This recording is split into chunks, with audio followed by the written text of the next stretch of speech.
Tag und herzlich willkommen hier auf der Zukunft Nahverkehr. Ich freue mich über jede Person, die heute hier gekommen ist, um mehr über Mobilität zu lernen. Ich bin Tutinia Hörner und ich bin den ganzen Tag heute hier da, um euch durch das wirklich geniale Programm zu führen. Und wenn ich sage genial, dann meine ich tatsächlich genial. Wir hatten schon richtig tolle Menschen hier, aber es kommen noch ganz viele tolle Menschen. Und jetzt freue ich mich über Lior, der aus Rotterdam heute zugeschaltet ist. Er ist ein Urban Planner, also er plant für urbane Regionen und ist der Founder of Humankind. And since you're already online, Lior, I hope we'll see you soon on our screen.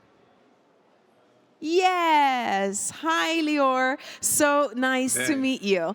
Your heart is about transforming cities, and we're so delighted to now hear from you how you would transform cities or how cities should be in general transformed. So the stage is yours. Applause for Lior, please. Thank you very much. So first of all, thank you everybody for joining this online presentation, which is always a very strange way to share stories. If you can go to the next slide, I want just to share with you the reason why I'm not here today or not in Berlin. This is a place in front of my house, and as you can see, as many places in Rotterdam, it is very dull and grayish with a lot of tiles. But if you will go to the next slide, you will see that together with my neighbors, we took out with our bare hands a lot of tiles. And in the next slide, you will see that today, exactly on the same date, we are celebrating with a garden festival with all the neighbors to celebrate the making our cities a little bit greener. So unfortunately, I couldn't take the train to Berlin, but maybe next year. Next, please.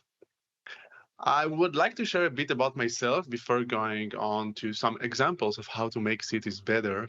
And I always like to tell people my story so they at least know who is talking to them on a big screen online. So this is where I'm from, Tel Aviv, which is a very nice city. And in Tel Aviv, you have a beautiful beach. Next, please. You can really enjoy the atmosphere of the city, have great food. But the problem next is that you can not really move. If you could move to the next slide. The transportation in the city is very bad. You cannot use public transportation on the weekend. Bicycle infrastructure is limited, and as many people in the city, the moment I could, I bought a car when I was 17. I got my driving license and I just stood in traffic, and the traffic in the city is getting worse and worse by the day.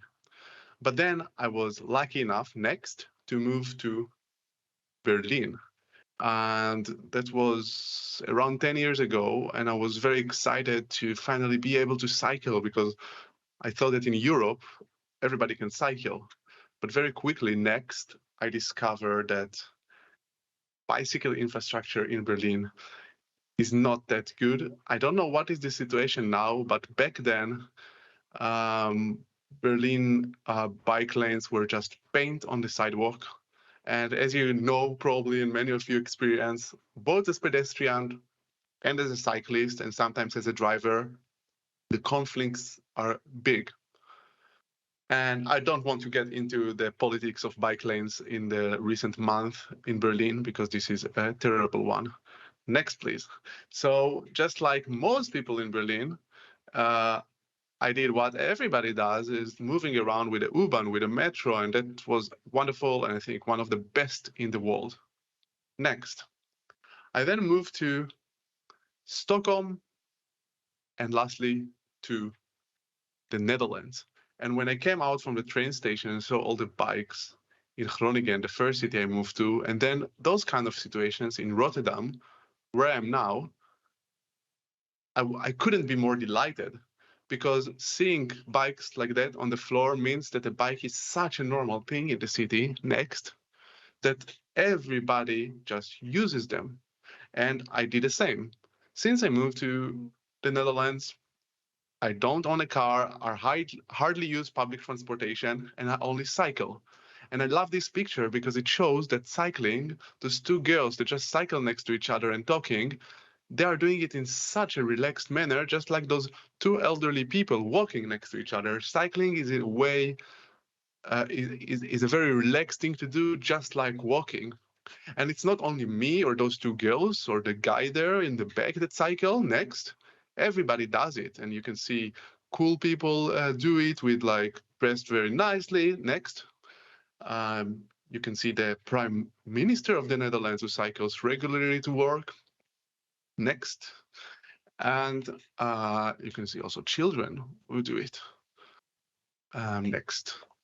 I'm going to say a lot of next in this slide. So you see how different modes of transportation, or different environments change the way I move. I moved from Tel Aviv to Berlin to the Netherlands, and not only my environment changed, but also the way I move around the city. And I think that this just shows you how the built environment has such an effect on us people, humans. And it's not only about mobility, it's not only about car, public transportation, and a bicycle. It's also about so many other aspects of our life. For instance, how we grow up. Are we allowed, like in this picture, to just go down our house and play with a ball? Imagine growing up like that. And I guess some of you have the chance and were lucky enough to grow up like this, where you can just go out, see strangers, meet your friends, see different types of people. Imagine what it means to the way we grow up next. Or how most of us grew up in neighborhoods where this is where people play. They just are pushed to the edge of the neighborhood, fenced like animals, and um, playing in some sort of a cage at the edge of the neighborhood, far away from people or cars. Next. So it's about mobility, it's about play, it's also about sport. Can we just go out of the house to free facilities and just play for fun or to just show off? Next. Or do we need to pay for a sports school membership that, let's all admit, after a while we will just give up? Next. And do we design cities where interaction between people is an easy thing to do, where you can just go out of your house to the park and see other people, make eye contact, meet friends, maybe fall in love, um, get married? Next. Or do we design environments that are so hostile that we just want to go through them to survive and never make any eye contact? Next. And all those thoughts of how cities affect the way we live, I think they were very relevant in the recent pandemic, the corona pandemic, because a lot of people were stuck in their house and they were sitting, if they were lucky enough, on their balconies, looking outside and thinking, wow, the street is really not built for relaxing. It's not green. There is no place to sport. There is no place to play. People really started to realize that, at least what I felt, and you started seeing that in many cities, the streets are changing. Berlin is a famous example where streets were closed down for cars, pop-up bicycle lanes appeared. Unfortunately, many of them are not there yet, but you saw that moment where people actually sit and think about it. They really realize the problem. Next. And I was very lucky because in the Netherlands, we didn't have a very rough lockdown and we could walk around in our neighborhoods. And I was very lucky to just walk 3 minutes, walk from my house or something, few hundred meters, and suddenly find this garden. And in this garden that is so close to my house, I never knew that it exists. Because I was always so busy with just cycling to work, back to work, back to the home. I never actually walked in my neighborhood properly to look around. I could sit down quite alone and read books. And if you go to the next slide, you will find a quote I found in a book, which I think summarizes the last 10 minutes. We are the only species that lives in zoos of our own design. We design our own zoo. Other animals don't have this possibility. disability. And we do. And yet we are designing horrible zoos for ourselves. Next. Take a look at these two pictures. I took both of them in Rotterdam, not on the same day. You see that one is sunny and one is a bit rainy, but you can see two zoos that we built, humans, for ourselves. And in one, you see that people can just take off their shoes. They can relax. They can close their eyes and enjoy the environment and their friends and family. And on the other one, you see a place that if you will see anyone lying down there, you will directly call the police because you know that something probably bad happened. And yet, even if the right side, the picture on the right side is, I hope all of us agree, much better, we keep building more and more of the left side. And I'm asking myself why. I mean, we probably all agree that building more parks and more green is better for us. We are enjoying it more. We are more relaxed. We can really enjoy there. And yet we are building more from the left side. And my first answer would be, yeah, maybe we can enjoy the parks, but we do need roads because we need to get from A to B. So it's not either or. We need both of them. But I have an example to show that that's not really the case. If you go to the next slide, you will see the city of a picture from the city of Groningen, and this is the Northern Platoon Park. It's I think the sixth largest city in the Netherlands or seventh largest city. Groningen, I think 3 hours or 2 hours away from Bremen on the north of the Netherlands. And this park is in the city center, and it is a lovely park, well beloved by many people, by students, by the citizens of the city. And what you see here is one of the most busy bicycle roads in the world, with around 20,000 cyclists going through this road every day. But if you go next, you will see that this is not how it used to look like in the early 90s. This picture was taken in the early 90s, in 1993, if I recall, and it shows what happened to this park after the Second World War, where cities were rebuilt again for cars, and this was basically a main road leading cars to the city center. And the park was very unnice because it just had constant cars going through it.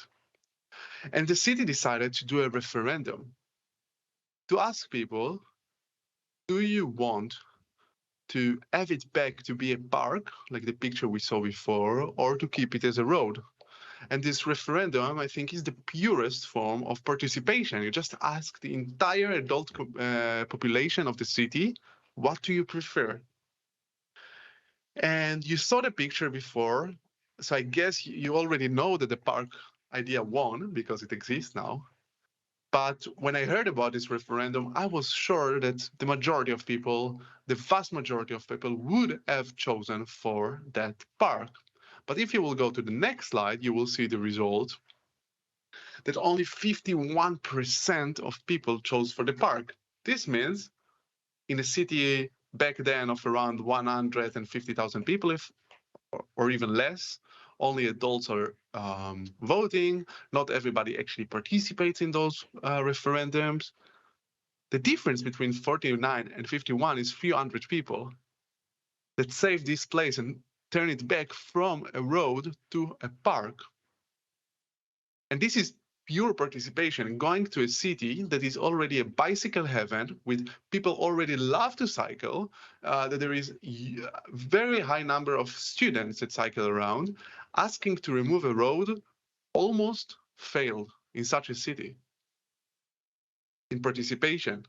So if in Groningen it almost failed, how can it work in other places? How can it work in Berlin? How can it work in Tel Aviv? We keep going on with this way of participation. I believe that not. Next, I think that participation is terrible, and we almost lost this park because of participation. Next, please. And if participation is terrible, we need to think about something else. And the reason I think that participation is terrible is that when we are asking people, if they want to get out, to get rid of the road and get a park instead, they start to be scared. They cannot imagine, next please, how a place could look like. They lack the ability to sit down and imagine it, because those people are just coming in the evening after a full working day. They don't have the time or capacity to actually sit down and think about how the city could look like, what it means to their own commute, what are the effects on the shops, on the community. Many times people are just scared or just don't have the capacity.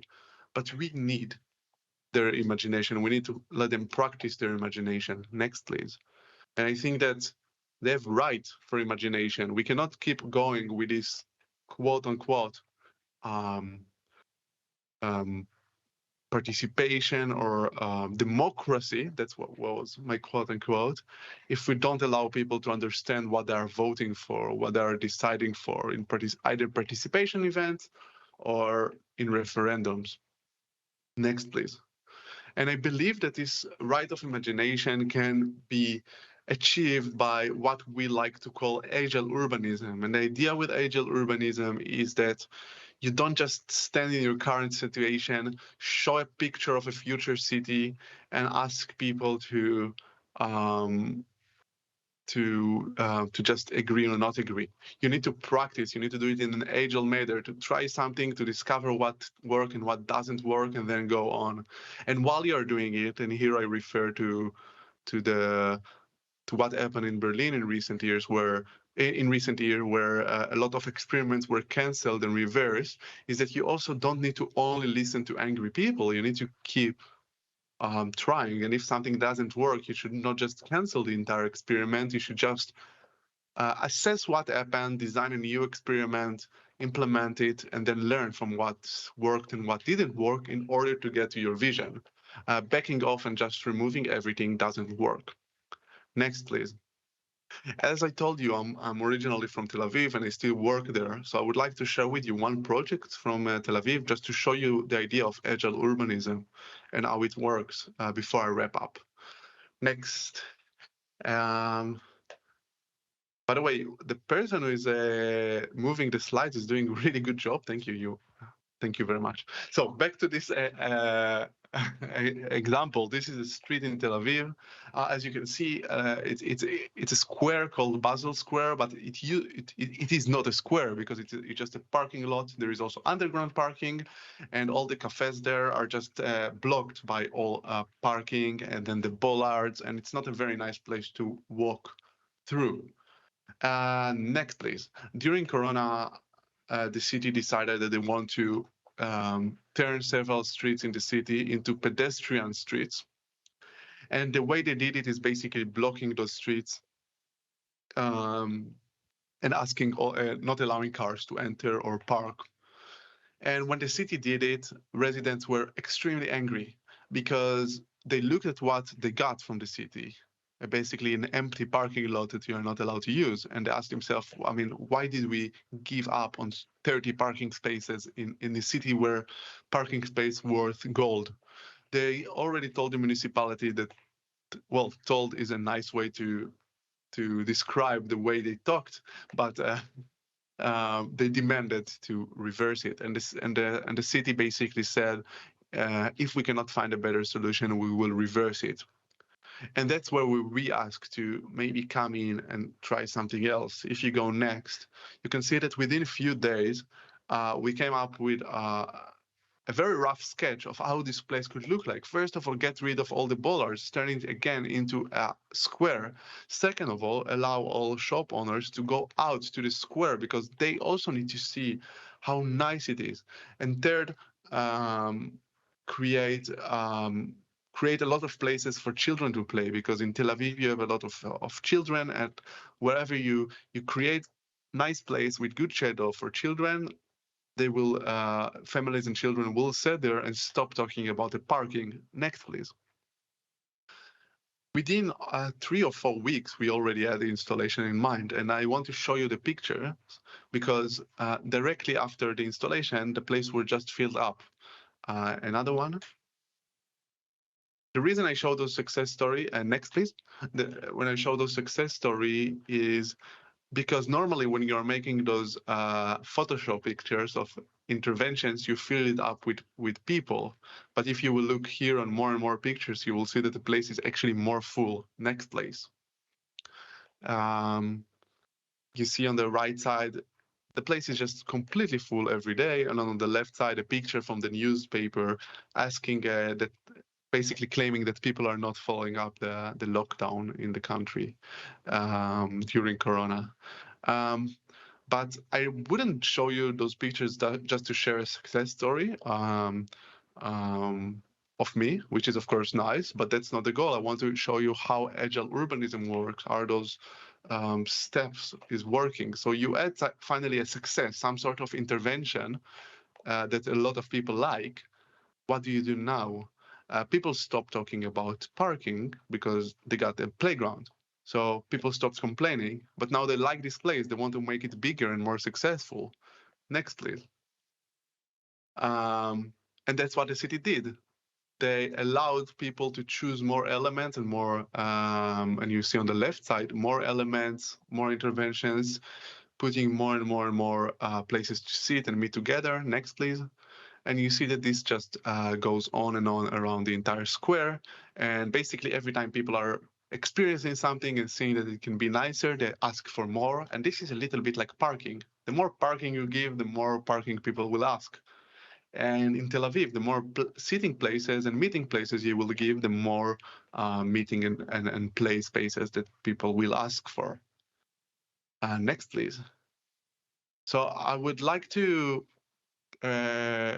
next, please. Sorry, I hope the other slide will go out. Is that I showed an example of creating places for children, and this is a little bit my focus to wrap up this presentation in the last years.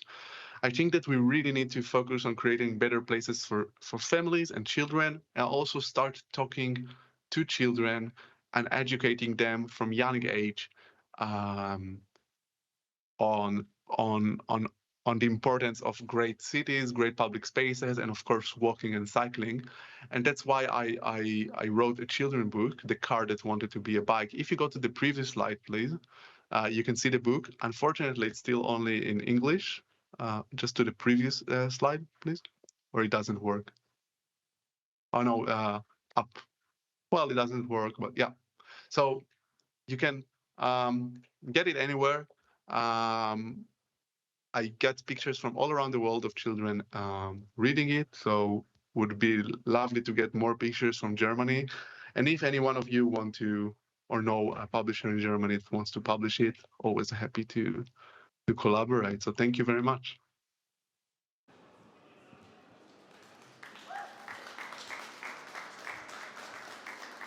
Thank you, Lior, that you just gave up your Saturday, or just a few minutes from your Saturday, to just share so many great things with us. So, is there a question from the audience? Anything anyone would like to know? I'll give you time to think, and in the meantime, I'll ask you a question, Lior, because I found it very interesting that you said that in the Netherlands, the Prime Minister is actually cycling to work. So do you personally think in order to get transformation in cities, we need more role models, more people that influence, that actually choose sustainable mobility? Absolutely. I mean, you answered by the question, but absolutely, I think that if we keep showing that driving the car is what the rich and important people do, and only the poor cycle, nobody will cycle, nobody will walk. I think it's ridiculous that the politicians try to convince people to move to public transportation and cycling, but they're using their own private driver with their own Mercedes. And the Prime Minister of the Netherlands is not a left-wing green activist, actually quite the opposite. And still, if you build an environment that makes it so nice and easy to cycle, even these kind of people that are more capitalist or more on the right side of the politics would cycle. Thanks for your great answer. Irgendjemand sonst noch eine Frage? Gerne auch auf Deutsch. Wir können das übersetzen, das wäre kein Problem. Okay, so there are no more questions, Lior, but thank you so much for tuning in and just giving us all the information that you gave us. Really appreciated you and have a really, really nice day and enjoy the weather in Rotterdam. Enjoy. Thank you. Bye. Bye.